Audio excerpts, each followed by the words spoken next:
वालेकुम जी, आपका होस्ट सैयद अहमद अली ज़्यादा आपकी खिदमत है। हमारा यूट्यूब और फेसबुक चैनल यह है पाकिस्तान देख रहे हैं। लाखों करोड़ों दुरूद-ओ-सलाम हज़रत मोहम्मद मुस्तफ़ा सल्लल्लाहु अलैहि वसल्लम और आले मोहम्मद पर। आज डेफिनेटली तहरीक इंसाफ के चेयरमैन साहब वज़ीर-ए-आज़म इस्लामी जमहूरियत पाकिस्तान के दो बड़े फैसले महफूज हैं। एक उनकी नाअहली का, दूसरा इलेक्शन कमीशन में उनका फैसला है। डेफिनेटली इसके मतलब बताऊँगा। परवेज़ अटक साहब उन्होंने एक बहुत बड़ा ऐलान किया है कि इस दफ़ा मैं, मेरे भतीजे, मेरे बेटे और भांजे सारे मैदान में उतरेंगे, हम खड़ा करेंगे, मैं इनको खड़ा करूंगा। ये क्या खबर है। और उससे बढ़ के बड़ी खबर है तो शाह अल कादर ट्रस्ट केस के अंदर उसके मतलब मैंने आपको बताना है। और इस वक्त पीपल्स पार्टी के बाद तहरीक इस्तेहकाम पाकिस्तान पार्टी भी इन एक्शन नजर आई है, वो मैं आपको बताऊंगा। सबसे पहले जी, तहरीक इंसाफ के चेयरमैन आप जानते हैं Al Qadir trust case 190 million pound scam का मामला है। और इस मामले के अंदर बड़ी ज़बरदस्त किस्म की पेशरफ्त हो रही है। और इसमें रात गए जो पूरी एक गेम रचाई गई, जिसमें ये कहा गया कि अल कादर ट्रस्ट जो कि एक यूनिवर्सिटी है, उसकी ज़मीन रजिस्ट्रेशन से पहले ही मलक रियाज साहब ने इमरान खान यानी कि अल कादर के नाम, अभी अल कादर का नाम भी नहीं रखा गया, तो उस नाम पे उसको जारी कर दिया था। तो इमरान खान साहब ने जी अपने उन जो कागजात हैं इलेक्शन के, उसके अंदर उसको ऐड नहीं किया। ये वही साहब है कि तो शाह नासिर ने घड़ी ली तो उसको उसकी मालियत अपने इलेक्शन कमीशन के गोशवारों में जमा नहीं करवाई, तो इस तरह ट्रस्ट को भी शो नहीं करवाया।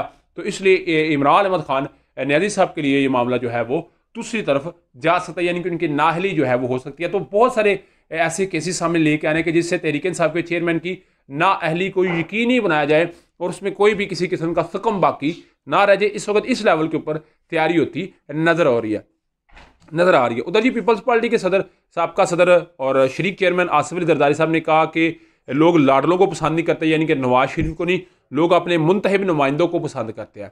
तो तहरीक इस्तेहकाम पाकिस्तान पार्टी के रहनुमा है कर्नल रिटायर हाशिम डोगर साहब, गालबर कसूर से इनका तल्लक है और साबका वज़ीर दाखिला भी रह चुके हैं पाकिस्तान तहरीक इंसाफ पंजाब के। उन्होंने बकाया तौर पर यह बात कही है और उसको मैं सेकंड करूंगा, क्योंकि मैं इस वक्त जिधर बैठ के काम व्लॉग कर रहा हूँ, मेरे सराउंडेड हल्कास के अंदर जो है इस वक्त नून लीग के नुमाइंदे काम करवा रहे हैं।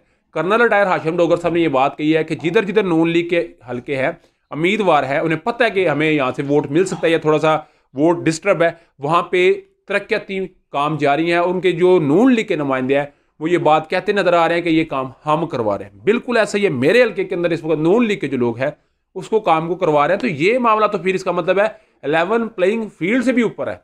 इस वक्त पाकिस्तान के अंदर निगरान हुकूमत है, तो निगरान हुकूमत काम करवा सकती है, ना कि कोई सियासी हुकूमत। मगर इस वक्त ये काम चल रहा है और जोरों शोर से चल रहा है, कोई बंदा इसको रोक भी नहीं सकता।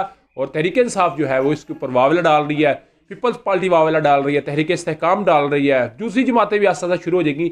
मगर नून लीग के लिए इस वक्त पूरा मैदान जो है पूरा खोल दिया गया है और ऊंट पे उठा दिया गया, घोड़ा तो पीछे रह गया और कहा जा रहा है कि भागते जाओ, तुम्हारे ना सज्जे होगा ना कोई खब्बे होगा, तुम सिर्फ रिलैक्स करो। उधर जी, परवेज़ अटक साहब ने बाकायदा तौर पर यह बात की है कि मेरे दो बेटे दमाद और दो हल्कों से, एक सूबाई कौमी असम्बली से मैं खुद इंतखाबात में आऊँगा और आके MNA और कौमी असम्बली की सीटों पर फाइट करूँगा और इस दफ़ा तमाम सीटों पर मेरे बेटे, भांजे और भतीजे जो हैं वो फाइट करेंगे। तो अभी तक का व्लॉग था, अब तक की अपडेट थी। व्लॉग की वीडियो पसंद है तो चैनल को लाइक सब्सक्राइब अपने दोस्तों शेयर कर लीजिएगा। नेक्स्ट वीडियो तक के लिए होस्ट को जल्दी अल्लाह का मिला। अस्सलाम वालेकुम।